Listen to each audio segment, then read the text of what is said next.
නමෝ තස්ස භගවතෝ අරහතෝ සම්මා සම්බුද්දස්ස නමෝ තස්ස භගවතෝ අරහතෝ සම්මා සම්බුද්දස්ස නමෝ තස්ස භගවතෝ අරහතෝ සම්මා සම්බුද්දස්ස. වාසනාවන්ත කාරුණික බෞද්ධ පින්වත්නි, මේ පින්වත් සියලු දෙනාම මේ මොහොතේදීත් සූදානම් වෙන්නේ භාග්‍යවත් තථාගත සම්මා සම්බුදුරජාණන් වහන්සේ විසින් ලෝක සත්‍යවා කෙරෙහි අනුකම්පාවෙන් දේශනා කොට වදාළා වූ ඒ ධර්මයෙන් බිඳක් ශ්‍රවණය කරන්නට. මේ පින්වත් පිරිස මීට කලින් ශ්‍රවණය කරන්නට ඇති මේ උතුම් වූ සද්ධර්ම දේශනාවන් සති ටීවී YouTube නාලිකාව ඔස්සේ පවත්වනු ලබන ධර්ම දේශනාවන් වලදී පාවාරෝ කියන මාතෘකාව යටතේ පවත්වන ලද ධර්ම දේශනාවන්හිදී පින්වත්නි, අප මීට පෙර පවත්වන ලද ධර්ම දේශනාව එනම් සත්‍තිස් බෝධිපාක්ෂික ධර්ම කියන මාතෘකාව යටතේ දේශනා කරන්නා වූ දේශනා මාලාවේ දෙවෙනි ධර්ම දේශනාව තමයි මේ පවත්වන්නට යෙදෙන්නේ. අපි අද දිනේදී පින්වත් පිරිසට අවබෝධ කරලා දෙන්නට, පැහැදිලි කරලා දෙන්නට බලාපොරොත්තු වෙනවා බෝධිපාක්ෂික ධර්ම කියන්නේ මොනවද කියන කාරණාව තවදුරටත්. ඒ වගේම තමයි අපි ගිය සතියේදී කතා කරන්නට යෙදුණා මේ සත්‍තිස් බෝධිපාක්ෂික ධර්මයන්හි පළමු වෙන මාතෘකාව බවට පත් වෙන සතර සතිපට්ඨානය කියලා කියන්නේ කුමක්ද කියලා පැහැදිලි කරලා දුන්නා. දැන් අද දිනේදී ඒ සතර සතිපට්ඨානයෙන් එකක් තෝරගෙන කායානුපස්සනාව තෝරගෙන ඒ කායානුපස්සනාව පිළිබඳව පැහැදිලි කරලා දෙන්නට බලාපොරොත්තු වෙනවා. ඉතින් මේ කියන කාරණාවන් ශ්‍රවණය කිරීමේ පරමාර්ථයෙන් යුක්තව පින්වත් පිරිස ශ්‍රද්ධාවෙන් යුක්තව බුද්ධ ගෞරව, ධම්ම ගෞරව, සංඝ ගෞරව ඇතුව උතුම් සද්ධර්ම ශ්‍රවණය සිදු කරන්න කියලා මතක් කර සිටිනවා. පින්වත්නි, ඔබ ගිය සතියේදී ශ්‍රවණය කළාසේම බෝධිපාක්ෂික ධර්ම කියලා කියන්නේ ඔබට දැන් මතක ඇති. ඒ තමයි මේ උතුම් වූ නිර්වාණ සෝයට යන්නා වූ ගමන සත්‍ය අවබෝධයට අවබෝධ කර ගැනීම පිණිස උපකාර වන පක්ෂපාතී වන ධර්මයන් තමයි බෝධිපාක්ෂික ධර්ම කියලා කියන්නේ. මේ සෝහාන් වෙන්න නම්, සකෘදාගාමි වෙන්න නම්, අරහත් වෙන්න නම්, මේ උතුම් නිවනින් සැනසුම ලබන්න නම් ඒකාන්තයෙන්ම මේ කියන බෝධිපාක්ෂික ධර්මයන් පූර්ණේ කළ යුතුමයි කියලා භාග්‍යවත් බුදුරජාණන් වහන්සේ දේශනා කරන්නට යෙදෙනවා. යම් කිසි කෙනෙක් බුදුරජාණන් වහන්සේගෙන් එකම එක ගාථාපදයක් අහලා ක්ෂණිකව ඔහු රහත් භාවයට පත් වුණත්, ඒ රහත් වෙන්නේ එහෙම නැත්නම් සෝහාන් මාර්ගඵල ලැබුවොත්, ඒ සෝහාන් වෙන්නේ කුමන මාර්ගඵලයක් ලැබුවත් ඒ ලබන්නේ ඒ ක්ෂණයක් තුළ ඔහු සසර පුරා පුරුදු කරන ලද්දා වූ මේ බෝධිපාක්ෂික ධර්මයන් ඒ මොහොතේද වැඩිම නිසාමයි කියන කාරණාව භාග්‍යවත් බුදුරජාණන් වහන්සේ පැහැදිලි කරලා පෙන්වලා තියෙනවා. ඉතින් පින්වත්නි, පහාරාද කියන අසුරේන්ද්‍රයා බුදුරජාණන් වහන්සේ හම්බ වෙන්න ඇවිල්ලා බුදුරජාණන් වහන්සේත් එක්ක ධර්ම සාකච්ඡාවක් කරනවා. මේ ධර්ම සාකච්ඡාව කරන මේ ප්‍රහාරාද අසුරයා බුදුරජාණන් වහන්සේත් එක්ක කතා කරනකොට භාග්‍යවත් බුදුරජාණන් වහන්සේ අහනවා, අසුරේන්ද්‍රය, ඔබගේ මේ අසුරයෝ, ඔබගේ පිරිස, එහෙම නැත්නම් අසුර කියන අපි දන්නවා බොහෝ කොට කතා කරන අසුරයන් ගැන, මේ අසුර කියන පිරිස මහා සාගරය අසුරු කරගෙන තමයි මේ අය වාසය කරන්නේ. ඉතින් බුදුරජාණන් වහන්සේ මේගොල්ලොන්ගෙන් අහනවා, මේ පහාරාද කියන අසුරයාගෙන් අහනවා, ඔබලාගේ මේ අසුර පිරිස කුමක් හේතු කොටගෙනද මේ බොහොම ආසාවෙන් කැමැත්තෙන් මේ මහා සාගරයේම ඇසුරු කරගෙන වාසය කරන්න කියලා. අන්න එතකොට කරුණු 8ක් පැහැදිලි කරනවා. මෙන්න මේ කරුණු 8 හින්දා තමයි අපගේ මේ අසුර පිරිස මේ මහා සාගරයේම ඇසුරු කරගෙන බොහොම සතුටෙන් වාසය කරන්නේ, බොහොම කැමැත්තෙන් වාසය කරන්නේ, මහා සාගරයට ඇලුම් කරන්නේ කියලා ඔන්න බුදුරජාණන් වහන්සේලා පිළිවෙල දෙනවා. දැන් ඕකේ තියෙන එක කාරණාවක් තමයි පැහැදිලි කරනවා, මහා සාගරයේ තියෙනවා ලස්සන මුතු මැණික්, පාෂාණ වර්ග වගේ වටිනා වස්තුන් තියෙනවා මේ මහා සාගරයේ ඇතුලේ. ඉතින් කවුරුත් ආස කරන දෙයක් නේ. ඉතින් මේ විදිහේ දේවල් තිබෙන නිසාම මහා සාගරයේ ඇතුළාන්තය, දැන් අපිට වැලි ගොඩක් ළඟට ගියාට අපි දකිනවා වැලිගොඩේ මොනතරම් විවිධාකාර හැඩවලින් යුක්ත ගල් කැට තියෙනවද. ඉතින් මුහුද අයිනට ගියාමත් මුහුදු වෙරළේදී අපි දකිනවා තැන්වල තියෙන සමහර තැන්වල පුංචි සත්තුත් එක්ක ඒ වගේම පුංචි ගල් කැට එහෙම තියෙනවා දකිනවා අපි වැලිය අතරේ හරි ලස්සනයි. ඉතින් මේ වගේම මහා සාගරේ පතුලේ මොනතරම් ලස්සන දේවල් ඇද්ද? ඒ දේවල් සාගරයේ ඇතුලේ ඉන්න සත්වයන්ට හරි ලස්සනයි මිහිරි. ඒ දේවල් එක්ක සුවදායකව විඳීමක් කොහොඳ වින්දනය කරන්න පුළුවන්. ඉතින් ඒ නිසා මේ කට්ටිය කියනවා මේ වගේ වස්තුන් තියෙන නිසා තමයි මම මේ විදිහට මම කියලා කියන්නේ මේ කියන අසුර පිරිසම මේ වාසය කරන්නේ කියලා කියනවා මහා සාගරයට ඇලුම් කරමින්. අසුරේන්ද්‍ර අහනවා අර බුදුරජාණන් වහන්සේගෙන් ප්‍රශ්නයක් නැවත භාග්‍යවත් බුදුරජාණන් වහන්සේ ඔබ වහන්සේගේ ශාසනයේ ශ්‍රාවකයෝ ඉන්නවානේ. ඒ අය ඇයි මේ ඔබ වහන්සේගේ ධර්මයට ඔබ වහන්සේ පනවන විනයට මේ විදිහට ඇලුම් කරමින් වාසය කරන්න කියලා අහනවා. අන්න එතකොට බුදුරජාණන් වහන්සේත් බොහොම පිළිවෙලට අර කියපු කාරණා 8ට අදාළවම කරුණු පැහැදිලි කරලා දෙනවා. ඉතින් අද දිනේදී අපි මේ මාතෘකාවට අදාළව කියන කාරණාව නම් බුදුරජාණන් වහන්සේ දේශනා කරනවා පහරාද ඔබගේ අසුරයන් යම්සේ මහා සාගරයේ තිබෙන්නා වූ මේ කියන රන් රිදී මුතු මැණික් විවිධාකාර අලංකාරමත් වූ පාෂාණ වර්ග මේ ආදිය විසිතුරු බව හේතු කොටගෙනම මේ ආදිය නිසා මහා සාගරේ ඊටාම විසිතුරුයි. ඒ විසිතුරු බව නිසාම මේ කියන සාගරය ඇසුරු කරමින් වාසය කරනවා වගේම මගේ ශ්‍රාවකයනොත් මේ බුද්ධ ධර්මයත් ඒ වගේ මා විසින් පනවන විනයත් පිළිපදිමින් මේ ශාසනයට ඇලුම් කරන්නේ ආස කරන්නේ මෙන්න මේ කියන්නා වූ සත්‍තිස් බෝධිපාක්ෂික ධර්මයන් නිසා කියලා බුදුරජාන් වහන්සේ මේ සත්‍තිස් බෝධිපාක්ෂික ධර්මයන් කියන්නේ මොනවද කියලා මේ පහාරාදට පැහැදිලි කරලා දෙනවා. ඉතින් මේ වෙලාවේදී සත්‍තිස් බෝධිපාක්ෂික ධර්ම පිළිබඳව බුදුරජාන් වහන්සේ මේ 37ක් වූ බෝධිපාක්ෂික ධර්මයන් සත්‍ය අවබෝධයට උතුම් නිර්වාණය පිණිස යන්නා වූ ගමනට උපකාර පිණිස පවතින ඒ ගමන පිළිවෙල කරලා දෙන ඒ උතුම් වූ සත්‍ය අවබෝධයට පක්ෂපාතී වෙච්ච ධර්මයන් තමයි මේ කියන සත්‍තිස් බෝධිපාක්ෂික ධර්ම කියලා කියන්නේ. ඉතින් අද ඔබ මේ හැම කෙනෙක්ම අහුම්කම් දෙන්නේ අවබෝධ කරගන්න බලාපොරොත්තු වෙන්නේ ඒ කියන සත්‍තිස් බෝධිපාක්ෂික ධර්මයන් වල පළවෙනි කාරණාවක් හැටියට කතා කරන සතර සතිපට්ඨානෙහි කායානුපස්සනාව.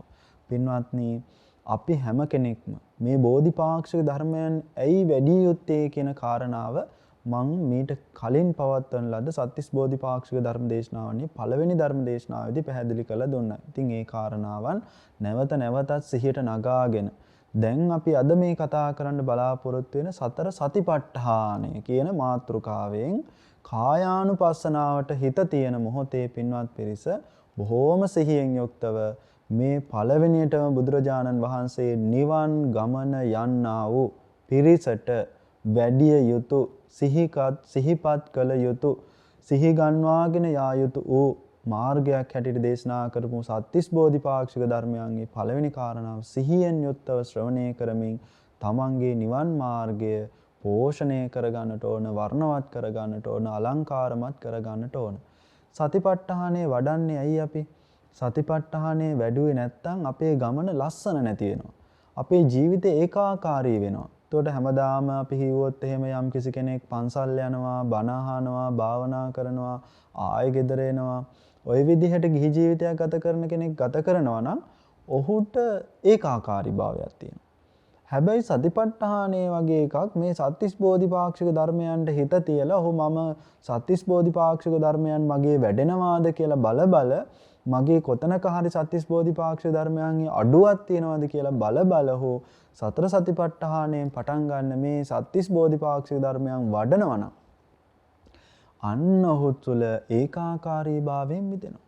ඔහු තුළ ලබාගත යුතු කායපස්සද්ධිය ඒකාන්තයෙන් ඔහු ලබා ගන්නවා. චිත්තපස්සද්ධිය ඔහු ඒකාන්තයෙන් ලබාගෙන සැනසුම ඒකාන්තයෙන් ලබා ගන්නවාමයි. ඒ නිසා මේ කියන සත්‍තිස් බෝධිපාක්ෂික ධර්මයන් නුවණින් මෙනෙහි කරමින් මේ සත්‍තිස් බෝධිපාක්ෂික ධර්මයන් කියන්නේ මොනවාද කියලා හොඳට සිහිය පිහිටවාගෙන කටයුතු කරන එක තමයි අපි කරන්නට ඕන කරන්නේ. එතකොට අපිට පුළුවන් මේ බුදුදහමේ ලබා ගන්න පුළුවන්කම තියෙන උතුම්ම දායාදයන් ලබා ගන්න. බුදුරජාන් වහන්සේ අර පහාරාද කියන අසුරයට කිව්වා වගේ මේ ශාසනයේ තියෙන මුතුමැණික්. බොහොම ලස්සන මුතුමැණික් තියෙන ලබා ගන්න පුළුවන් දේවල්, විඳින්න පුළුවන් දේවල් තියෙන මගේ ශාසනයේ. ඒ මොනවද කියලා කියන්නේ මොනවද? මේ තමයි සත්‍තිස් බෝධිපාක්ෂ ධර්මයන්. එකින් එකට සිහි කර කර වුණත් අපි සිහිය පිහිටවනවා නම් අනේ මගේ මේ විරිය ඉන්ද්‍රියාදිය මං වර්ධනය කරගන්නවා. මේ වීර ඉන්ද්‍රිය මම බලයක් කරගන්නවා. මේ විරිය ඉන්ද්‍රිය මම හොඳට බොජ්ජංගයක් කරගන්නවා. මේ විදිහට හිතන කෙනෙක් ඉන්නවා නම් ඔහු තුල වීරිය වැඩෙනවා. සමාධිය වැඩෙනවා. සතිය වැඩෙනවා. හිතන්නකො මොන තරම්නම් ඔහු තුල සිහියක් ඉපදිලා, සමාධියක් ඉපදිලා, වීරියක් ඉපදිලා සතුටෙන් ඔහු ගමන යනවාද කියලා. ඒ තුල ඔහු බුදුදහමේ ලැබිය යුතු උතුම්ම ඵලයන් ලබා ගන්නවා. ඒ ඵලයන් ලැබීමමයි අර මුතුමැණික් ලැබීම බවට පත් වෙන්නේ. ඒ වගේම තමයි සාමාන්‍ය කෙනෙක් වුණත්, සාමාන්‍ය භාවනා කරන්න අද පටන් ගන්න කෙනෙක් තුල වුණත් ශ්‍රද්ධා ඉන්ද්‍රිය වැඩෙනකොට, විරිය ඉන්ද්‍රිය වැඩෙනකොට, සති ඉන්ද්‍රියන් වැඩෙනකොට ඔහු තුල උපදින්නේ හරීම සැනසුමක් උපදිනවා. බුදුහාමුදුරුවෝ පිළිබඳව ශ්‍රද්ධාව උපදින්නේ. ධර්මයේ විමසනකොට, ධර්මයේ ගැන සොයනකොට, ධර්මයේ පිළිබඳව උපදින ශ්‍රද්ධාවත් මහරහත් උතුමන් වහන්සේලා පිළිබඳව ආසාවෙන් උන්වහන්සේලාගේ චරිත කතාවන් ශ්‍රවණය කරනකොට අපිට ඒ මහා සංඝරත්නය පිළිබඳවයි ශ්‍රද්ධාව උපදින්නේ. ඒ තුලින් අපේ මේ යන්නා වූ නිවන් මාර්ගය ඒකාන්තයෙන්ම මුතු මැණික් වලට සමාන කරන්න බැරි තරම් මහා උත්තම වූ ගමනක් බවට පත් වෙනවා. ඉතින් ඒ නිසා මේ චරිත කතාවන් ගැන කතා කරනකොටත් සාරිපුත්ත මහරහතන් වහන්සේගේ උතුම් කතාවක් තියෙනවා.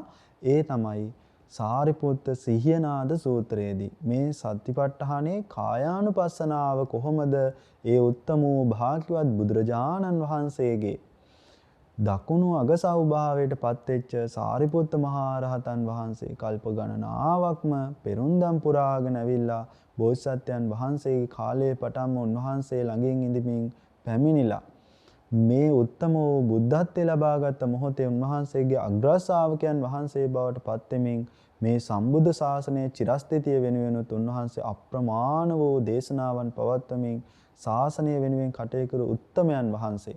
උන්වහන්සේගේ රූප සම්පත්තිය ගැන, උන්වහන්සේගේ ප්‍රඥාව ගැන, බුදුරජාණන් වහන්සේට පමණක්ම දෙවෙනි වෙන මහා ප්‍රඥාවකින් උත්තම වෙච්ච උත්තමයන් වහන්සේ වඩපු භාවනාව ගැන සඳහන් වෙලා තියෙනවා.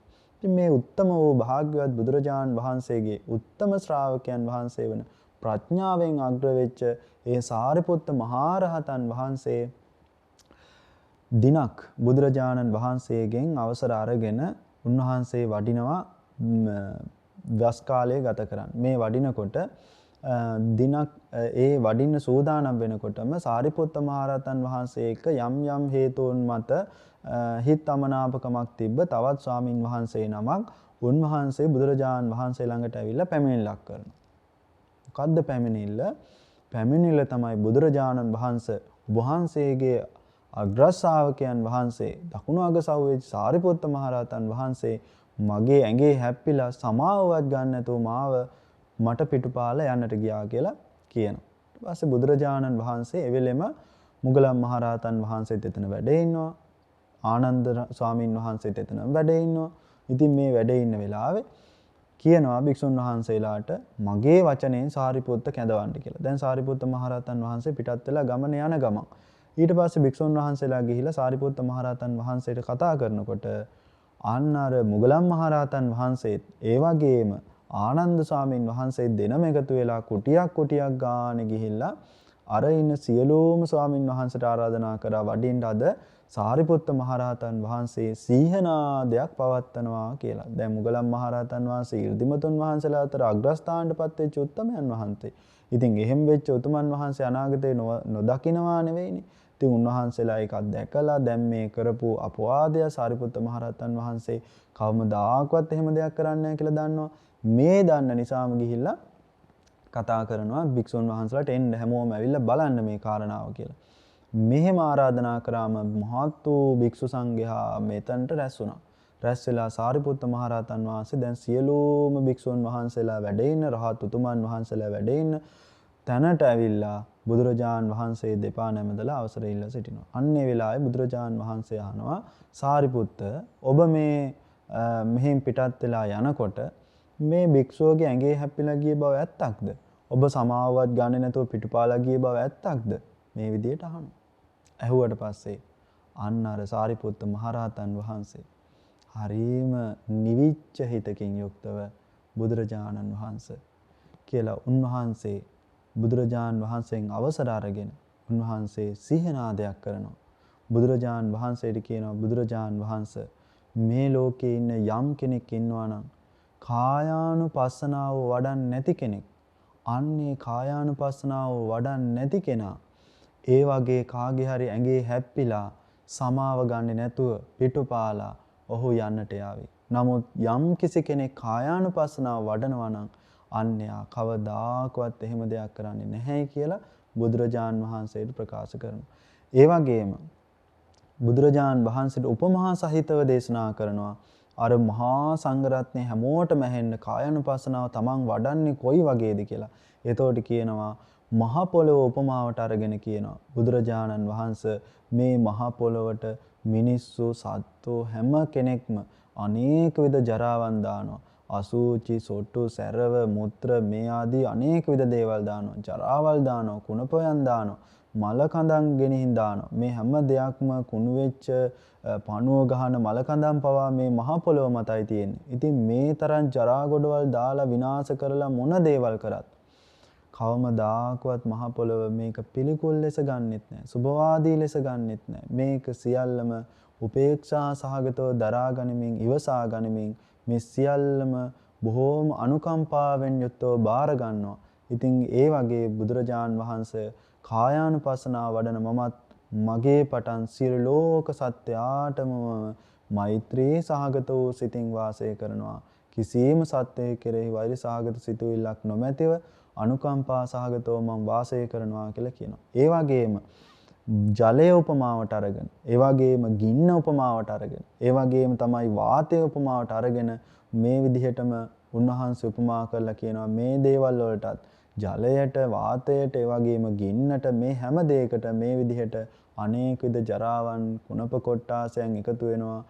සුගන්ධයන්, දුගන්ධයන් ඕනතරම් මුසු වෙන නමුත් ඒ කිසිම කලක කිසිම වෙලාවක උපේක්ෂා සහගතව මේවා බාර ගන්නවා හැර පීඩාවකටපත් කරන්නේ, වේදනාවකටපත් කරන්නේ නැහැ කියලා කියනවා. ඒ වගේ තමන් වහන්සේත් සියලු ලෝක සත්‍යයන් කෙරෙහි මෛත්‍රී සහගත වූ සිතින් යුක්තව වාසය කරන බවයි දේශනා කරන්නට යෙදෙන්නේ. ඉතින් පින්වත්නි මේ වගේම සාරිපුත්ත මහරහතන් වහන්සේ තවත් උපමා කළ දේශනා කරනවා.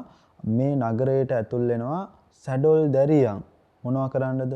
අර කියන අසුචි මල මුත්‍රා ආදී ඉවත් කරන්න තමයි මෙයාලා කූඩ කරේ තියාගෙන ඇවිල්ලා තාර කූඩවලට පටවාගෙන යනවා. අපි අහලා තියෙනවා සුනීත කියන සැඩොල් දරුවා ගැන කතා කරනකොටත් එයත් ඒ විදිහට තමයි බුදුරජාන් වහන්සේට හමු වෙන්නේ. ඉතින් මේ සැඩොල් දැරියක් එන කෙනා කිසිම ආඩම්බරයක් නැහැ. තමන් බොහොම ලැජ්ජාශීලීව, තමන් බොහොම යටහත් පහත්ව තමයි මේ විදිහට තමන්ගේ ක්‍රියාවන් සිද්ධ කරන්නේ. මොකද බ්‍රාහ්මණ කුලයේ ඉන්න කෙනෙක් නෙවෙයි. සැඩොල් කුලය කියන පහත්ම කුලයක්. මේ තමන් කරන රැකියාවත් බොහොම පහත් වෙච්ච රැකියාවක්. ඉතින් සාරිපුත්ත මහරහතන් වහන්සේ දේශනා කරනවා අනේ බුදුරජාණන් වහන්සේ මමත් අන්නේ විදිහටම තමයි මේ කායානුපස්සනාව වඩන ගමන් මගේ කය ගැන මෙනෙහි කරමින් බොහොම යටහත් පහත්ව මං බොහොම පිළිකුලෙන් යුක්තව මේ කය පරිහරණය කරමින් වාසය කරන්න කියලා බුදුරජාණන් වහන්සේට දේශනා කරනවා. ඒ වගේම උන්වහන්සේ තවත් උපමාවක් ගන්නවා බොහොම හොඳ උපමාවක්. ඒ උපමාව තමයි අන් දෙක කපලා දාපු ගොනෙක් වගේ කියලා. දැන් ගොනෙක් කියලා කියනකොටම ගොනා බොහොම එඩිතරව බය නැතුව අනිත් අයත් එක්ක යුද්ධයට යන්නේ, සටන් කරගන්නේ, ඇනගන්නේ කොමක් නිසාද? ගස් ගල් වලට අනිනවා ගිහිල්ලා. මොකටද? තමන්ගේ අන් දෙක තියෙන හින්දා. හැබැයි අන් දෙක නැත්තම් තමන්ට පහර කන්න සිද්ධ වෙනවා. කියනවා සාරිපුත්ත මහරහතන් වහන්සේ උපමා කළා කියනවා බුදුරජාණන් වහන්සේට යම් කිසි ආකාරයට අන් දෙක කපපු ගොනෙක් සතරමං හන්දියෙන් සතරමං හන්දියට බොහෝම නිහතමානීව බොහෝම යටහත් පහත්ව කිසි කෙනෙක් එක්ක කවුරුත් ඇවිල්ලා ඇඟේ හැප්පුණාටවත් මෙයා තරහ ගන්නෙ නෑ, යුද්ධ කරන්න යන්නේ නෑ, තමන්ගේ අකමැත්ත ප්‍රකාශ කරන්න යන්නේ. ඇයි ඒ? තමන්ට පහර කන්න සිද්ධ වෙන හින්දා. ඒ නිසා සාරිපුත්ත මහරහතන් වහන්සේ මේ උපමාව අරගෙන කියනවා බුදුරජාන් වහන්සේ මමත් අන්නේ වගේමයි. කායානුපස්සනාව වඩන මමත් බුදුරජාණන් වහන්සේ අන්නේ වගේම බොහෝම කීකරු බොහෝම යටහත් පහත්ව මේ කයේ පිළිකුල් බව මෙනෙහි කරමින් මේ කයේ ස්වභාවයෙන් මෙනෙහි කරමින් මම ඈතින් ඈතට මයින් වෙලා බොහෝම ප්‍රවේශමෙන් කාත් එක්කවත් ගැටෙන්නේ නැතුව මගේ ජීවිතේ මම ගත කරන්නේ. එහෙම කෙනෙක් මිසක් එහෙම නොවඩන කෙනෙක් තමයි අර විදිහට ආඩම්බරයෙන් තමන්ගේ කය ගැන හිතමින් බොහෝම ආඩම්බරයෙන් තමන්ගේ ශක්ති සම්පන්න භාවයන් ගැන හිතමින් තව කෙනෙක්ගේ ඇඟේ හැප්පිලා තරහ අරගෙන ඔහුගෙන් සමාවවත් ගන්නේ නැතුව යනවා ඇත්තේ කියලා කියනවා. ඒ වගේම තමයි අවසානට උන්වහන්සේ දේශනා කරනවා යම් කිසි තරුණ දැරිවියක් වේවා දරුවෙක් වේවා ලස්සනට සුවඳ විලවුන් ආදී ඇඟ දරාගෙන ලස්සන වස්ත්‍රයෙන් සැරසිච්ච කෙනෙක්ගේ ශරීරය මතට සර්ප කුණක් ඇඟේ දාන බෙල්ලේ ඔතන මොන තරම්නම් අප්‍රිය සහගත බවක් එයාට දැනෙනවද? ඒ වගේ සාරිපුත්ත මහරහතන් වහන්සේ දේශනා කරනවා කායානුපස්සනාව වඩන මමත් බුදුරජාණන් වහන්සේ මගේ කරෙත් හරියට අර සර්ප කුණක් එල්ලුවා වගේ මමත් මේ කය දරාගෙන ඉන්නේ බොහෝම පිළිකුලෙන් යුක්තව මන් දරාගෙන කවද්ද පිරිනුවන් පාන්නේ කියලා බලාගෙන ඉන්නේ කියලා පිළිවදන් දෙනවා.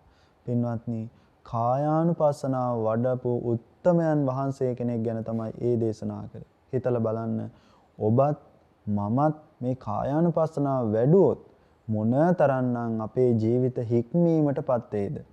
බොහෝ වෙලාවට සඳහන් කරනවා මේ කායානුපස්සනාවාදී හොඳට වඩන කෙනෙක් ඉන්නවා නම් එහෙම නැත්නම් මේ කියන පිළිකුල් සංඥාවෙන් වඩන කෙනෙක් ඉන්නවා නම් ඔහු කතා කරනකොට අනිවාර්යෙන් කට අතෙන් වහගෙන කතා කරනවා කියලා.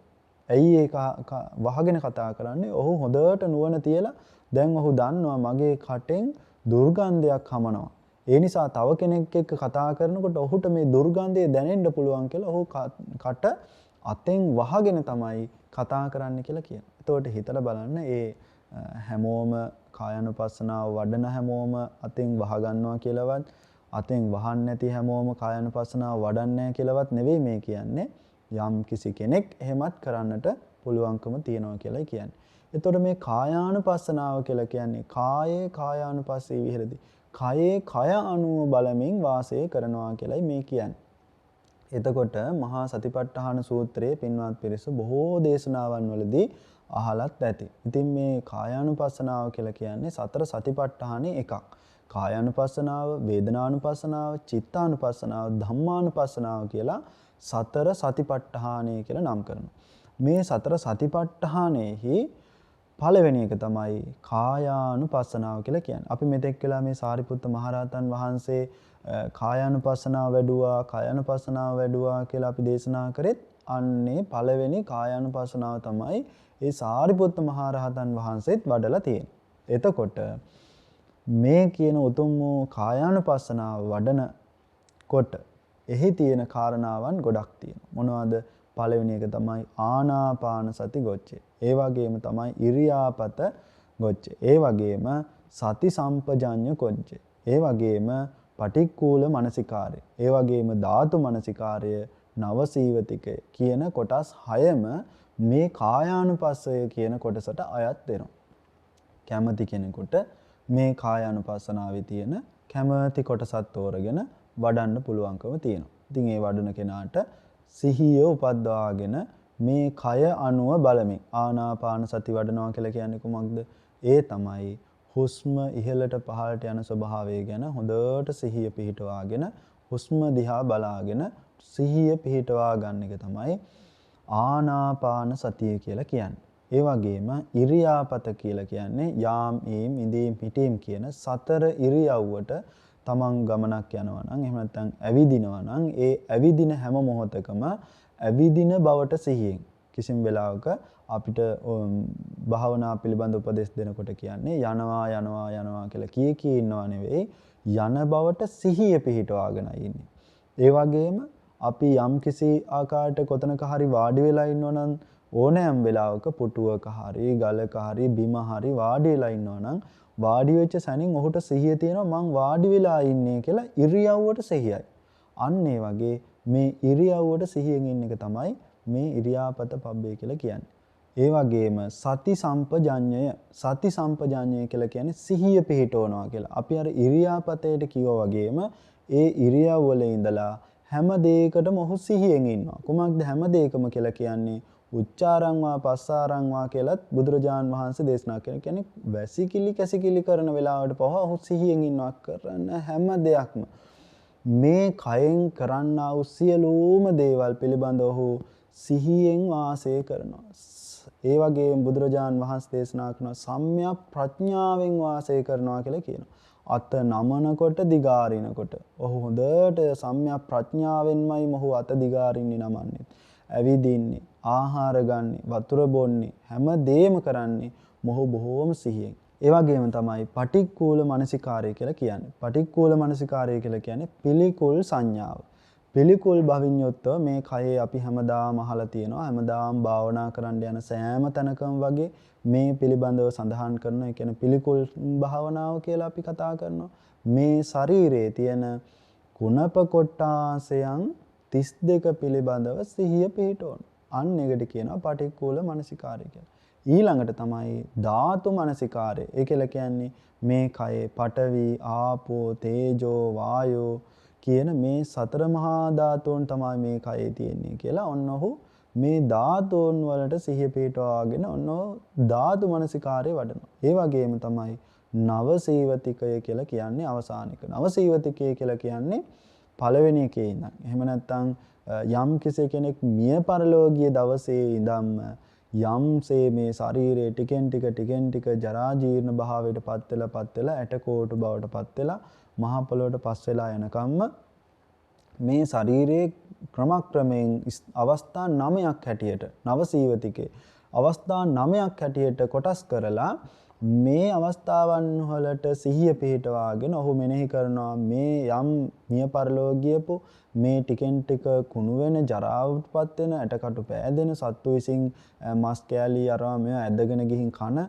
මේ කුණු වෙච්ච මේ පණුව ගහලා තියෙන මේ ශාරීරිය දිහා දැක ඔහු භාවනා කරනවා සිහිය පිහිටනවා අනේ මගේ කයත් මේ වගේමයි අනේ මගේ කයත් මේ වගේම ජරා ජීර්ණ භාවයටපත් වෙනවා මගේ කයත් මම මගේ කියා ගන්නා වූ මේ කයත් මේ වගේ මහ පොළොවට වැටිලා මේ වගේ මහ පොළොවේ පණුවන්ගේ ආහාරයක් බවට පත් වෙලා අවසානයේ පස් බවට පත් වෙලා යනවා. ඒ වගේ මම ආසා කරන්නා වූ අනිකුත් විවිධාකාර වූ චරිතයන් තියෙනවා. අම්මා වේවා, තාත්තා වේවා, බිරිඳ වේවා, දරුවෝ වේවා, නොයේකුත් ආකාරයේ ලෝකේ ජීවත් වෙන සියලු සත්‍යයන්ගේ ශරීරයන් මේ විදිහයි නේද කියලා ඔහු අන්න නුවණ පිහිටුන. ඒකට කියනවා මෙන්න මේ නවසීවතිකය වඩනවා කියලා. ඉතින් මේ කියන පබ්බයන් 6ෙන්ම පින්වත් පිරිසට අද දිනේදී පැහැදිලි කරලා දෙන්න බලාපොරොත්තු වෙනවා. අපි හැමදාමත් බොහෝ වෙලාවට අහලා තියෙන මේ පිළිකුල් සංඥාව පිළිබඳවම කොහොමද පිළිකුල් සංඥාව තවත් පහසුවෙන් වඩන්නේ? ගිහි ජීවිතයක් ගත කරන ඔබට මේ පිළිකුල් සංඥාව තුළින්ම කොහොමද රාගාදී අරමුණු යටපත් කරගෙන පුද්ගල භාවයන් දුරු කරගෙන කොහොමද සමාධියකුත් වඩාගෙන උතුම් නිවන කරා යන්නේ කියන කාරණාව පැහැදිලි කරලා දෙන්නට බලාපොරොත්තු වෙනවා.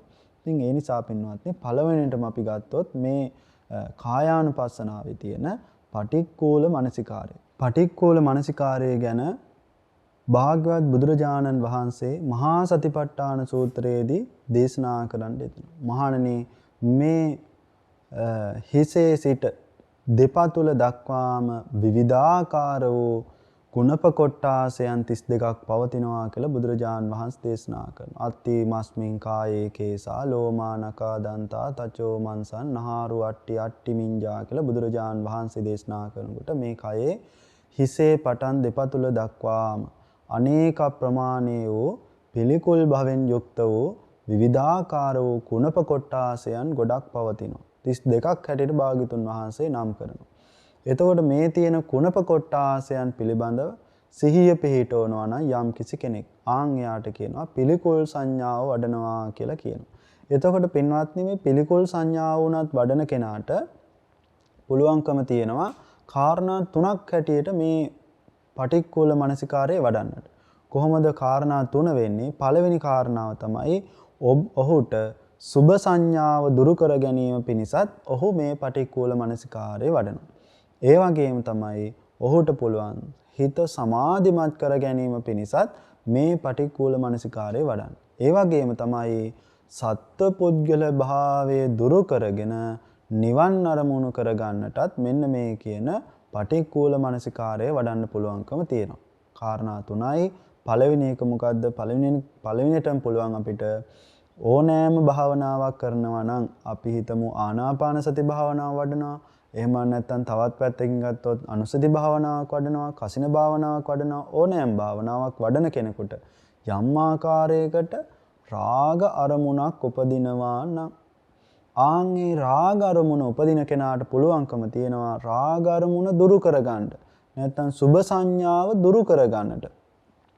ආන්ගේ සුභ සංඥාව දුරු කර ගැනීම පිණිස මෙන්න මේ කියන පටික්කුල පිළිකුල් සංඥාව වඩන්න පුළුවන්කම තියෙනවා. ඒ වගේම තමයි කෙනෙකුට පුළුවන් සමාධිය පිණිසත් වෙන කිසිම භාවනාවක් නොවඩා මේ කියන පටික්කුල මනසිකාරයෙන් වඩන්න පුළුවන් සමාධිය පිණිසත් වඩන්න පුළුවන්කම තියෙනවා. ඒ වගේම තමයි මේ කියන පටික්කුල මනසිකාරය සමාධිය පිණිස වඩනවා වගේම ඔහුට පුළුවන්කම තියෙනවා මේකම උපකාරී කරගෙන, ඒ කියන්නේ පටික්කුල මනසිකාරයෙන් උපකාරී කරගෙන ඔහුට පුළුවන්කම තියෙනවා උතුම් වූ ධර්මාවබෝධය පිණිස. එහෙම නැත්නම් මේ සත්‍යයේ පුද්ගලයේ ආත්මයක් කියලා බැඳිච්ච බව දුරු කරගෙන උතුම් නිවන අරමුණු කරගෙන නිවන් දකින්න පුළුවන්කම තියෙනවා.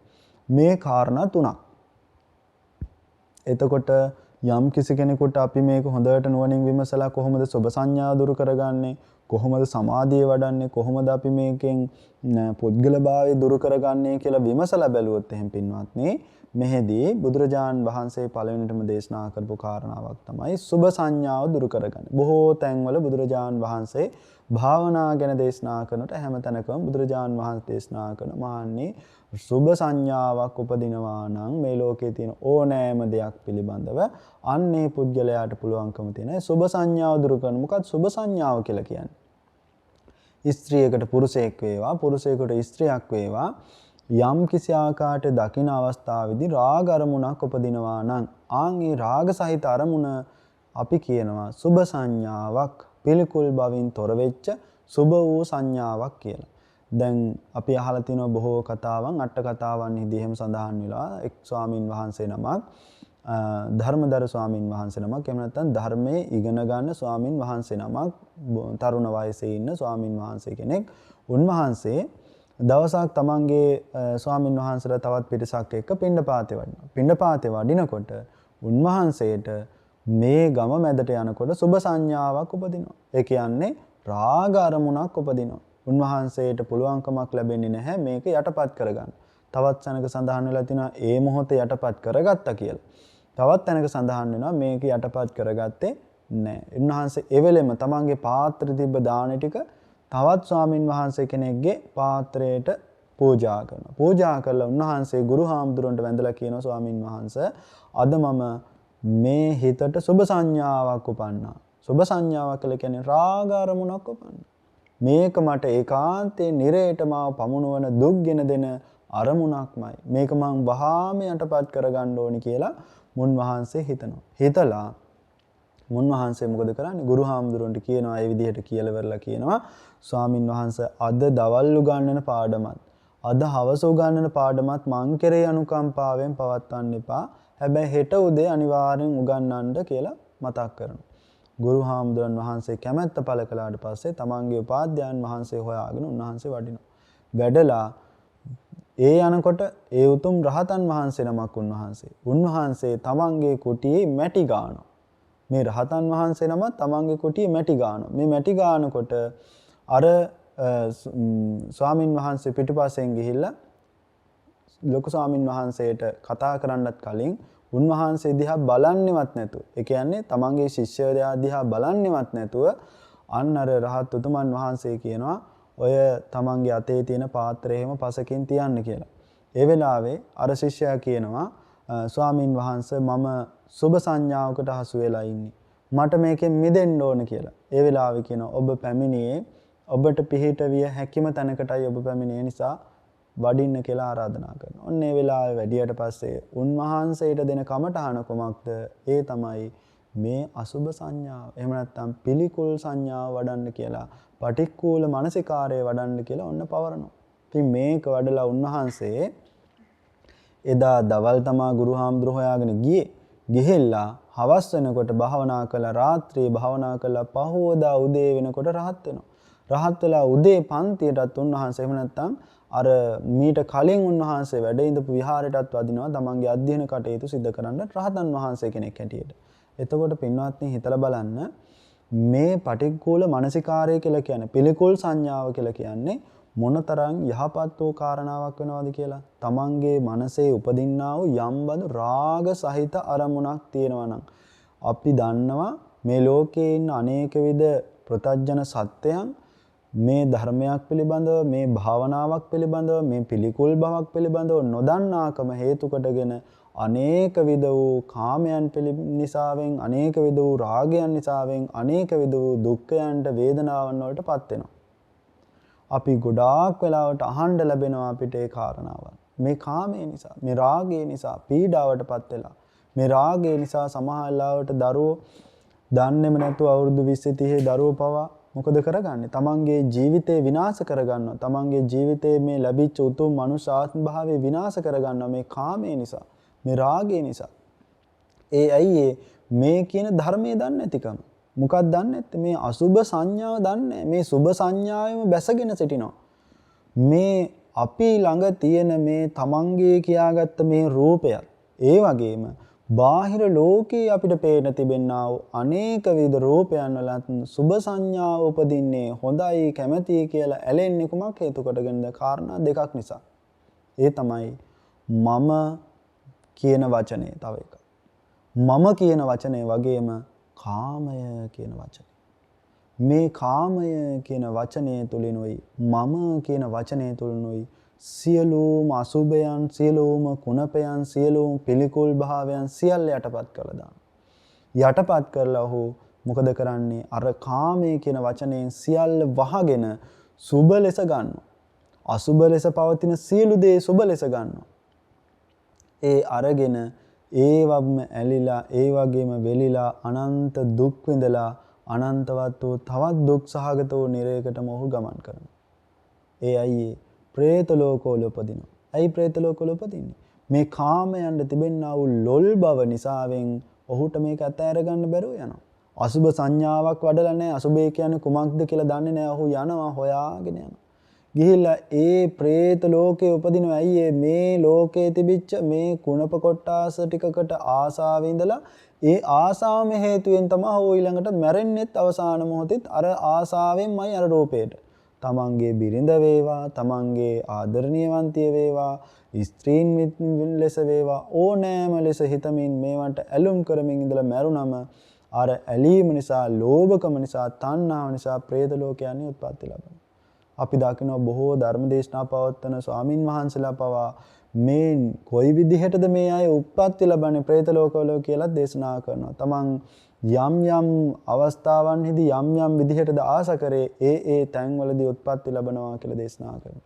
ඉතින් හිතන්න පින්වත්නි මේ ඇයි මේ එකම කාරණාවක් නිසා. ඒ තමයි මේ අසුබ සංඥාව නොවැඩූ නිසා, අසුබයක් බව නොදැක්ක නිසා. එහෙනම් කොහොමද අපි අසුබේ වඩන්නේ?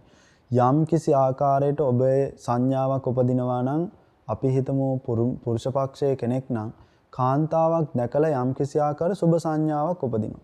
හැබැයි මතක තියාගන්න ඕනේ කාරණාව තමයි මේ කියන කාරණාව මේ බුදුරජාන් වහන්සේ පනවන්නේ මේ පටික්කුල මානසිකාරය කියලා පනවන්නේ අපි අර සමාජයේ දකින්න බොහෝ දෙනෙක් කරනවා ජරා ගොඩක් දැක්ක ගමන් ඊයා කියලා කියන්නේ.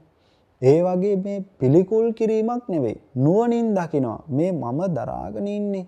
මේ මම දකින්නේ මේ වගේ පිළිකුල් ගොඩක් නේද? මේ ජරා ගොඩක් නේද මේ තියෙන්නේ? මේ විදිහට අපිරිසිදු වෙන, මේ විදිහට අපිරිසිදු භාවයෙන් යුක්ත වෙච්ච ජරා ගොඩක් නේද මම මේ සුභවහාදීව දකින්නේ කියලා නුවණකුයි උපදින්නට ඕන. එහෙම නැති වුණොත් එහෙම පෞල් ජීවිතයක් ගත කරන්න වෙන්නේ නැහැ. තමන්ගේ දරුවෝ හොරතල් කරන්න වෙන්නේ නැහැ. මෙහෙම කරන්න වෙන්නේ නැහැ. ඉතින් එහෙම නෙවෙයි මේ ධර්මයේ කියන දේ නුවණින් විමසා ගන්නට ඕන. නුවණින් අරගෙන ඇලීම දුරු කර ගැනීම පිණිසයි සුභ සංඥාවෙන් ගැනීම නතර කරන්නයි මේක වඩන්නේ මේ. එතකොට මෙන්න මේ වඩන කෙනාට පුළුවන්කම ලැබෙනවා අර කියන විදිහට බොහොම නුවණින් යුක්තව තමන් දකින්නේ කෙස් ටිකක් නම් ඒ කෙස් ටික දිහා දකිනකොට අන්නේ කෙස් ටික දිහා හොඳට නුවණින් බලනවා. මම ආසාවක් උපන්නේ මේ දිගට තියෙන කෙස් ටික දිහා දැකලා මේ කෙස් ටික හරි ලස්සනයි නේද? මේ කෙස් ටික කොච්චර ලස්සනයිද? සමහරවිට තරුණ කෙනෙක් ස්ත්‍රියකට කැමති වෙන්නේම මේ කෙස් ටික නිසා. අනේ මෙයාගේ මං ඔයාගේ කොණ්ඩෙට ආසයි. ඒ නිසා මං ඔයාට කැමතියි කියලා කොණ්ඩෙට තමයි කැමති වෙන්නේ. ඒ විදිහට මේ කෙස් ටිකට ආස කරනවා. එතකොට බලන්නට ඕන ඒ කෙස් ටික කියලා කියන්නේ මොනවද? මගෙත් තියෙනවා කෙස්. ඇයගෙත් තියෙනවා කෙස්. අම්මගෙත් තියෙනවා, අක්කගෙත් තියෙනවා. තව වටේ ඉන්න හැමෝගෙම මේ කෙස් තියෙනවා. ඔක්කොම එකම කෙස් ටික. එහෙනම් මේ කෙස් ටික කියලා කියන්නේ මොනවද කියලා හොඳට බලන්න ඕන. බලනකොට තමන්ගේම ඔළුව හොඳට අතගාලා බැලුවොත් එහෙම එක දවසක් නාන්න නැතුව හිටියොත් එහෙම මේක මොනතරම් පිළිකුල් සහගත වෙනවද? මොනතරම් දුර්ගන්ධයෙන් යුක්තද?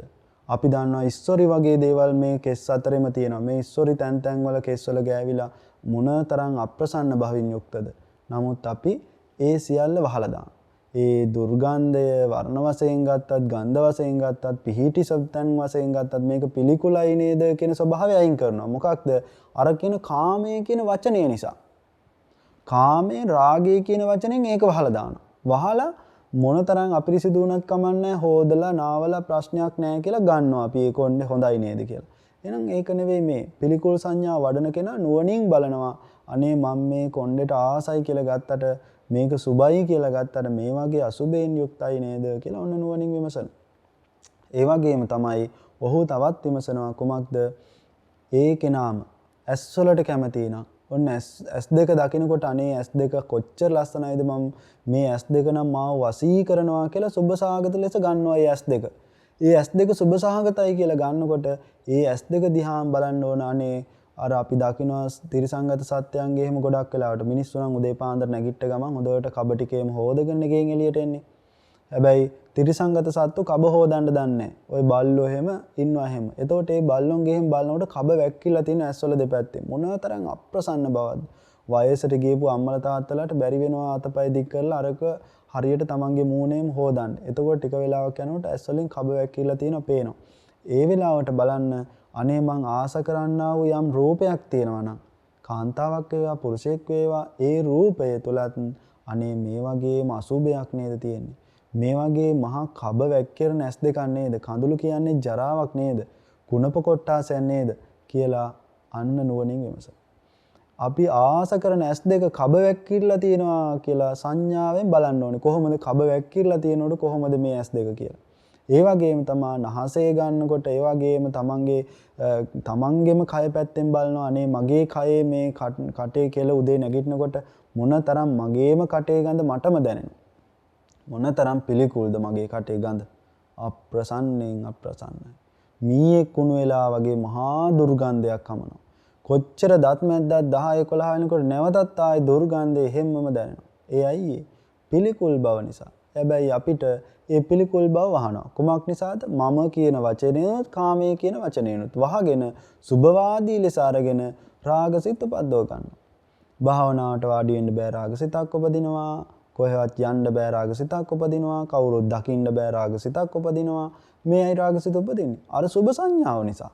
සුභ සහගත වේ රූපයන් දකින වාරයක් පාසා අර කියන රාගයමයි උපදින්නේ. අපිට නිකමටවත් හිතෙනවද මේ කටෙන් ගන්නා වූ ආහාර ටික මේ කෙලත් එක්ක මිශ්‍ර වෙලා බලුවමනයක් බවට පත් වෙලයි බඩ ඇතුළට වැටෙන්නේ. බඩ ඇතුළට වැටිලා ටිකෙන් ටික දි รา පත් වෙනකොට සම්පූර්ණ මහා දුර්ගන්ධයකින් යුක්ත අසුචි ගොඩක් බවට පත් වෙනවා. එතකොට අපි වැසිකිලි කැසිකිලි කරනකොට ගිහිල්ලා බලන්නට ඕන අපේම වැසිකිලියට ගිහිල්ලා අපිම වැසිකිලි කරාට පස්සේ කැසිකිලි කරාට පස්සේ මේ මුත්‍ර මේ අසුචි මොනතරම් දුර්ගන්ධයෙන් යුක්තද. අපි නහය වහගෙන දොරවල් වහගෙන බොහෝම ලැජ්ජාශීලීව කරන්නේ. හැබැයි ඒ ටික ඔක්කොම මෙච්චර දුර්ගන්ධයෙන් යුක්ත අසුචි ටික මගේ කුසේ නේද මේ ටික තිබ්බේ. මගේ මේ කුසේ මම කියන මගේ කියන මේ ශරීරය ඇතුලේ නේද මේ අසුචි ටික තිබ්බේ. මේ තරම් දුර්ගන්ධයක් මගේ කුස ඇතුලේ තියාගෙන නේද මම හිටියේ මෙච්චර වෙලා. එහෙනම් එළි වෙනකොට මම මේ ගිහිල්ලා උදේ පාන්දර වැසිකිළියට ගිහිල්ලා අපි කරන වැඩෙන් බලන්නට ඕන මගේ ශරීරයේ මේ තරම් දුර්ගන්ධයෙන් යුත් අසුචි ගොඩක් පුරවාගෙන නේද හිටියේ. ඒ සංඥාවෙන්ම එහෙම්මම සුභවාදී වූ රූපයක් දැකලා රාගසිතක් උපදිනකොට ඒ රූපයේ දෙසත් ඒ විදිහටම බලන්නට ඕන. කොහොමද බලන්නට ඕන? අනේ මේ මගේ වගේම අර ශරීරයේත් ඔය වගේ මහා දුර්ගන්ධයෙන් යුක්තව මහා අසුචි ගොඩක් ඔය කුසේ පුරවාගෙන නේද ඉන්නේ. මම පුද්ගලයෙක් කියලා සත්‍යයක් කියලා එහෙම නැත්නම් අපි සුභවාදී රූපයක් ලෙස රාග සහිතව මම බැලුවේ මේ වගේ මහා අසුචි ගොඩක් දිහා නේද කියලා වනින් බලනවා. අන්න එතකොට ඔහු සතු තිබෙන්නා වූ රාගසිත තුනී වෙනවා. ඔහුට රාගය උපදින්නේ රූපයන් දකින්නකොට. හැමදාම පුරුද්දක් ඇති කර ගන්න ඕන. මේ වගේ රූපයන් දැකලා මේ විදිහට සුභ සංඥාව අසුභ සහගතව විදර්ශනා කරලා සුභ සහගතව වඩලා ඔහු පුරුද්දක් ඇති කරගත්තම ඒ පුරුද්ද මතින් රූපයන් දැක්කට රාගය උපදින්නේ. අපි දන්නවා පුතඥ වෙච්ච ඕනම කෙනෙක්ගේ සිතේ මේ කියන රාගය උපදිනවා. හැබැයි ඒ රාගය උපදිනකොට විකෘති කාමයන් නිසාවෙන් ලෝක සත්‍ය අනන්ත දුක් විඳිනකොට කාම මිත්‍යාචාරය ආදී මහා කුසලයන් සිද්ධ කරන දුක් විඳිනකොට නුවණැති පුජ්‍යලයාට පුළුවන් රාගය උපදිනවා කාගෙත් මනස ඒක නතර කරන්න බෑ.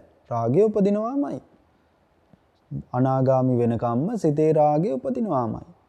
හැබැයි රාගය උපන්නට අධර්ම රාගයට පත් කරගන්න නැතුව තමන්ට අවශ්‍ය විදිහට තමන්ගේ පෞල් ජීවිතයන් ගත කරගෙන තමන්ගේ ජීවිතය යහපත්ව ගත කරන ගමන්ම නිවන් ප්‍රතිපදාවත් පූර්ණේ කරන්න පුළුවන්කම තියෙනවා. මේ අසුභ සංඥාව වඩන කෙනාට අධර්ම රාගයන් හොයාගෙන යන්නේ නැහැ. දකින ස්ත්‍රිය කෙරෙහි ආසාව උපදින්නේ නැහැ. දකින පුරුෂයා කෙරෙහි ආසාවක් උපදින්නේ නැහැ. අන්න ඔහුගේ හිත සුභ සංඥාවෙන් මිදෙනවා. භාවනා කරන්න හරිම ලේසි. ඔහුට අධර්ම රාගයන් වෙනසට එන්නේ නැහැ. විවිධාකාර අරමුණු ඇවිල්ලා හිතට වදදිදී රූපයන් හොය හොයා යන්නේ නැහැ. ඔන්න ඔහුගේ හිත සංවර වෙනවා. ඒකට තමයි කියන්නේ මේ සුභ සංඥාව දුරු කර ගැනීම පිණිස අසුභ සංඥාව වඩනවා කියලා කියන්නේ. ඒ වගේම තමයි ඒ කෙනාට පුළුවන්කම තියෙනවා නුවණ වෙහෙසවලා මේ ගැන දකින්න මේ අසුභ සංඥාව වඩන්න ඔහු සතු නුවණක් උපදිනවා. මේ ලෝකේ මෙන්න මේ විදිහ අසුභ කොටාසයන් ගොඩක් තමයි තියෙන්නේ. මේ පුජ්‍යලේ කැටි සත්‍යයේ කැටියට අරගෙන මේ විඳින්නේ මම මේ සුභ සාගත වූ දෙයක් කියලා විඳින්නේ මම මේ කුණප කොටාසයන් ටික නේද කියලා ඔන්න ඔහුට නුවණක් උපදිනවා. එතකොට මේ අපි දන්නවා සුභ සහගත වූ දෙයක් අසුභ සහගත වඩන කෙනාගේ දැන් නුවණක් අර විදිහට එක දිගට පවතිනකොට රාගයේ ඇලීම රූපයන් හොයහා යන බව දකින රූප කෙලේ රාග සහිත උපදින්නේ නැහැ කියලා. ඇයි එහෙම වෙන්නේ නැත්තේ? ඔබත් දන්නවා යම් පුරුදු අපේ ජීවිතේ එකතු වුණාට පස්සේ දැන් හොඳට කෙටි කතා ලියන කෙනෙක් ඉන්නවනම් නව කතා ලියන කෙනෙක් ඉන්නවනම් ඔහු එක ගිහිලා පොඩි කතාවක් කියන්නකෝ බලන්න. මොකද්ද ඔහු දෙන උත්තරේ කියලා. ඔහු කතාව හොඳට අහලා කියන මේකනම් නවල් එකක් වගේ. මේකනම් හොඳ රස කෙටි කතාවක් කියලා ඔහුගේ සංඥාව තියෙන්නේ මේ අහන කතාව ප්‍රවෘත්තියක් ගියත් ඒ ප්‍රවෘත්තිය තුලනොත් ඔහු ගන්නේ ලස්සන කතාවකට අදහසකුයි ඔහු ගන්නේ. ඒ වගේ මාධ්‍යවේදී ගත්තොත් ඔහු හැම වෙලාවෙම හොයන්නේ මාධ්‍යයට අදාළ අලුත් ප්‍රවෘත්තියක් හොයනවා. ඒ වගේම තමයි යම් කෙනෙක් චිත්‍ර අඳිනවා නම් චිත්‍ර අඳින අය ගොඩක් ඉන්නවනේ. ඒ චිත්‍ර අඳින අයත් එක්ක ගමනක් යන්නකෝ. චිත්‍ර අඳින අයත් එක්ක ගමනක් ගියාම ඔහු හැම තැනම නතර වෙවි ඔහු බලන්නේ මෙතන නම් හරි ලස්සන චිත්‍රයක්. මෙතන නම් හරි ලස්සන චිත්‍රයක් මේ විදිහට හිතා ඔහු චිත්‍ර වලට ගලපනවා ඒ දකින්න දේවල්. ඇයි ඒ පුරුද්දේ? චිත්‍රපටි හදන කෙනෙක් නම් ඔහු හදන්නේ ඔහු ඇඟිලි දෙක අර ඇඟිලි හතරක් එකට තියලා ඔහු කැමරාවක් අල්ලනවා වගේ අල්ලලා ඔහු කියන මෙතන නම් ලස්සනට ගැලපෙනවා මේ වගේ තැනකට. මේ වගේ සිද්ධියකට හොඳයි. මේ වගේ සිද්ධාන්තයකට ගන්න මේක හොඳයි කියලා ඔහු ඒ ස්ථාන ගලපනවා. ඇයි ඒ තමන්ගේ මනස පුරුදු කරලා තියෙන දේට අනුව තමයි ලෝකයේ දිහා ඔහු දකින්නේ. හැම වෙලාවෙම ඔහු එහෙමයි දකින්නේ. කැමරා ශිල්පියෙක් නම් ඔහු දකින්නේ එහෙම. ඔහු ෆොටෝ ගහන කෙනෙක් නම් ඔහු උත්සාහ කරන්නේ හැම තැනක්ම තමන්ගේ කැමරාවට හසු කරගෙන ලස්සන විදිහට ඒවා තිය හැඩ කර ගන්න. ඒ වගේ මේ සුභ සංඥාවෙන් රාග සහිත වන ලෝකෙ දිහා බලන්න ඔබ පුරුදු වෙලා ඉන්නේ. ඒකාන්තයෙන්ම දකින හැම රූපයක් කෙරෙහිම ඇති වෙන්නේ රාග සිතුවිල්ලමයි. එහෙනම් ඒ රාග සිත නම් ඔබට උපදින්නේ ඔබට අවශ්‍ය නම් ඒ රාග සිතුවිල්ල යටපත් කර නුවණ උපද්දව ගන්නට සුභ සංඥාව දුරු කර ගන්න මෙන්න බුදුරජාන් වහන්සේ දේශනා කරන පටික්කුල මනසිකාරය වඩන්න කියලා. ඒ වගේම යම් කිසි කෙනෙකුට පුළුවන්කම තියෙනවා සමාධිය පිණිසත් මේ කියන උතුම් වූ පටික්කුල මනසිකාරය වඩන්නට. ඒ වගේම යම් කිසි කෙනෙකුට පුළුවන්කම තියෙනවා මේ පටික්කුල මනසිකාරය සමාධිය පිණිස වඩන කෙනාට පුළුවන්කම තියෙනවා පංචකයක් වශයෙන් පහ බැගින් වෙන් කරගෙන ඒ පහ බැගින් වෙන් කරගෙන ඊට පස්සේ ඔහු එකින් එක ආරෝහණ අවරෝහණ ක්‍රමයට මේක වඩලා හොඳට පුරුදු කරනවා. එහෙන් පුරුදු කරන්න හිත එක්තැන් වෙනවා. එක්තැන් වුණාම මේක මේ 32ම මේ විදිහට කඩාගෙන ඔහු සජ්ජායනා කරනකොට ඊට පස්සේ ඔහු මේකෙන් කැමැතිම පහක් ගන්නවා. අරගෙන ඒක විතරක් වඩනවා. එතකොට තවත් හිත සමාධිමත් වෙනවා. ඒකෙනොත් කැමැති එකක් අරගෙන වර්ණ වශයෙන් අරගෙන කසින භාවනාවක් වගේ මේක ධ්‍යාන මට්ටමක් දක්වා වඩන්න පුළුවන්කමකුත් තියෙන බව විසුද්ධි මාර්ගයේදී සඳහන් කරලා තියෙනවා. ඉතින් මේ විදිහට කැමැති විදිහට තමන්ගේ ගමන යන්නට පුළුවන්කම තියෙනවා. ඉතින් පින්වත්නි මේ විදිහට සමාධිය පිණිස වඩනවා වගේම ඒ වගේම තමයි බුදුරජාණන් වහන්සේ දේශනා කරන මේ පටික්කුල සංඥාවෙන් වඩන කෙනාට මේ තියෙන පුද්ගල භාවය දුරු කරගන්න. එහෙම නැත්නම් අපි කතා කරන මේ උතුම් නිවන පිණිස යන්නත් ඔහුට පුළුවන්කම තියෙනවා. කොහොමද යන්නේ? ඔහු මේ කය ගැන හොඳට මේ දෙතිස් කුණප වලට හිත තියලා වෙන් කරලා සමාධිය හොඳට වඩලා ඔන්න ඔහුට පුළුවන් නුවණ පිහිටවා ගන්න. කුමක් පිණිසද? මේක දැන් මේ කුණප කොට්ටාස 32ක් පමණක්මයි ඒකාන්තේ. මේ සියල්ලම කුණප කොට්ටාස ටිකක් විතරයි. අම්මා තාත්තා සහෝදරයා ඥාති මේ විදිහට කොච්චර වෙන් කරගත්තත් මේ විදිහේ සියල්ල මම මේ හදාගෙන ඉන්නේ මගේ මනසෙන්මයි. මේ තියෙන හැම තැනකම අම්මා වශයෙන් ගත්තත් තාත්තා වශයෙන් ගත්තත් බිරිඳ දරුවෝ මේ විදිහට මොන තරම් බැඳීම් හදාගෙන හිටියත් ඒ සෑම ශරීරයකම තියෙන්නේ එකම වූ කුණප කොට්ටාසයන් ටිකක්මයි. පිළිකුල් භාවයටපත් වෙච්ච කුණප කොට්ටාසයන් ටිකක්මයි. අත්ති කායෝති වාපනස්ස සතිපච්චුපට්ඨිතා හෝති. පතිස්සති මත්තාය අනිස්සිතෝච විහෙරති නච කිංචි ලෝකේ උපාදීත. ඔහු මේ දකිනවා අනේ මේ කය පමණක් වූ තනක් නේද? මේකම වූ කුණප කොට්ටාස ටිකක් නේද මේ පවතින්නේ? මේකේ සත්‍යයක්ය පුජ්‍යලේක්ය ආත්මයක්ය කියලා ගන්න දෙයක් මේකේ නෑ නේද? මං දුව කියලා කිව්වත් මම පුතා කියලා කිව්වත් මම බිරිඳ කියලා කිව්වත් ඒ සෑම තැනකම තියෙන්නේ කුණප කොට්ටාස 32ක් නේද පවතින්නේ කියලා නුවණ පිහිටනවා. ඒ වගේම ඔහු එතනින් නොනවතී ඉදිරියට යනවා.